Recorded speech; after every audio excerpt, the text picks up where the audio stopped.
This is the third coaching video in a playlist of 4 coaching videos. In this playlist, we talk about how to hire the right employees. In the first coaching video, we talked about the kind of mindset you want to hire. In the second video, we talked about the kind of mindset that you do not want to hire.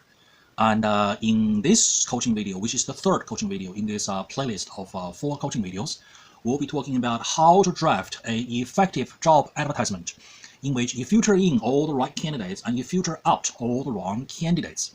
Let me start by giving you 2 examples. First example is what not to do.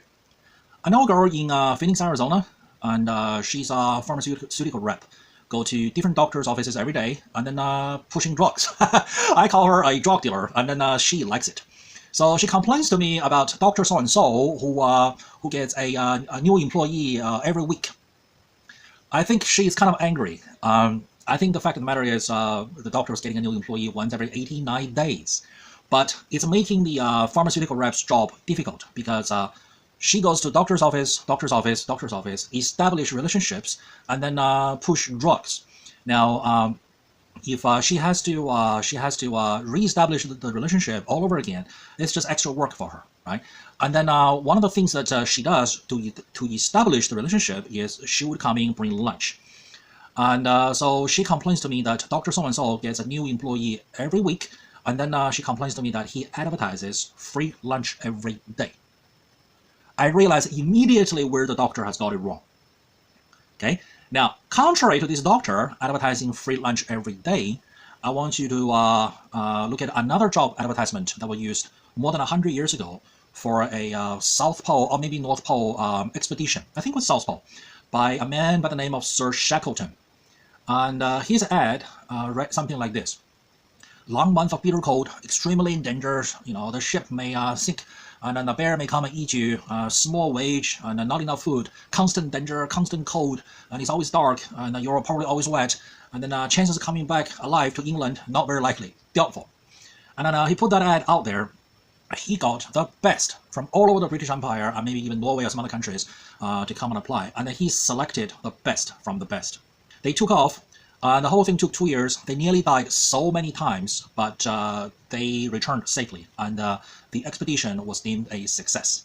They ran into plenty of trouble during the 2 years of the expedition. Yes, the ship did get stuck in ice, and then the ice did crush the ship, and the ship did sink. They had to drag all their supplies on ice, on foot, go miles and miles and miles on foot in bitter cold.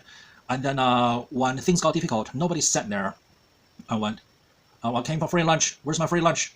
What are you doing to bring me for lunch? Why are you not bringing me for free lunch? Everybody contributed as much as they possibly could. That was a winning team. Now, back to the doctor in Phoenix. He advertised free lunch every day. He is attracting the wrong kind of employees. You see, what he should have done is, if he's looking for quality employees, he should have drafted an ad that said something roughly to the following effect, which is, here exists a rare, hard-to-find opportunity for a motivated, self-disciplined medical professional. You get a chance to learn this and learn that, to work with this kind of doctor, that kind of doctor, this kind of patient, that kind of patient, this kind of medical cases, that kind of medical cases. You're going to learn this and learn that. It's going to be fast-paced. It's going to be chaotic. You need attention to detail. You need to be self-disciplined. Yada, yada, yada, rah, rah, rah. Okay. Imagine you put these 2 ads out there. Which one's going to attract what sort of people? You see, in marketing, well, when you put an ad out there, you are essentially engaging in marketing. Okay. In marketing, not only you want to attract the right candidates, you also want to repel the wrong candidates, the kind of people you don't want. For example, if you own 2 dealerships, right? The first dealership is used Toyota Prius. The second dealership is used Harley Davidson. Do you think you are attracting the same kind of crowd? The Harley Davidson people may laugh at the Prius people, and the Prius people may hate the Harley Davidson people. You sort of don't want to attract the same kind of crowd, right? They are the 2 opposing crowds. Now, let's say you own 2 restaurants. The first restaurant is a vegan restaurant on Venice Beach in Los Angeles. The second restaurant is a steakhouse in downtown Omaha, Nebraska. Are you attracting the same crowd? Should you be advertising in the same magazine with the same picture, same wording for the restaurant? No. Let me give you a third example. Let's say you own 2 hotels. The first hotel is a fancy $500 a night, 6-star, 7-star, somewhere in like an expensive downtown, whatever, on the beach or what have you. The second hotel is a Motel 5.9 somewhere in Nebraska on the side of the freeway, Interstate I-80, in the middle of nowhere. It's $30 a night. The first hotel is $500 a night. Are they attracting the same kind of clients? Should you be advertising for these two hotels in the same place, on the same website, same magazines? No. For each one, you want to attract the right people. You want to repel the wrong people. So same thing with placing a ad for a vacant position. So imagine here we have a candidate who's a good candidate, right? She's a medical professional. She's looking for her next gig in a doctor's office. And then she saw the ad that says free lunch every day. To her, she'd be like, what the hell is this? Free lunch every day. I can bring my own lunch. What sort of people would I be working with? Oh, slackers. People looking for free lunch every day. I had a job 5 years ago whereby I was working with slackers. They were the only thing they were interested in was free lunch every day. I didn't have fun working with them. They bring me down. They get in my way. I hated that job. And then she turned the page. She saw this ad that says, looking for a motivated self-starter, rare chance to learn this and learn that, work with this kind of doctor, that kind of patient, that kind of disease, and fast-paced. You need to have attention to detail, be responsible, yada, yada, yada. She'll go, yep, this one is for me. I'm applying here. I'm going to send my resume here. Now, the folks who are looking for free lunch every day, when they see this ad that says looking for a self-motivated self-starter, rare opportunity to learn this and learn that, work with this kind of doctor, that kind of doctor, it's going to be fast-paced, stressful, long hours, and they'll go, oh, I don't work that hard. This is not for me. I'm not going to apply here. And then she'll turn the page, and then finally she found this ad that says free lunch every day. She'll go, yep, this is for me. I'm looking for free lunch every day. I don't want to work hard. I'm looking for freebies. I'm looking to freeload.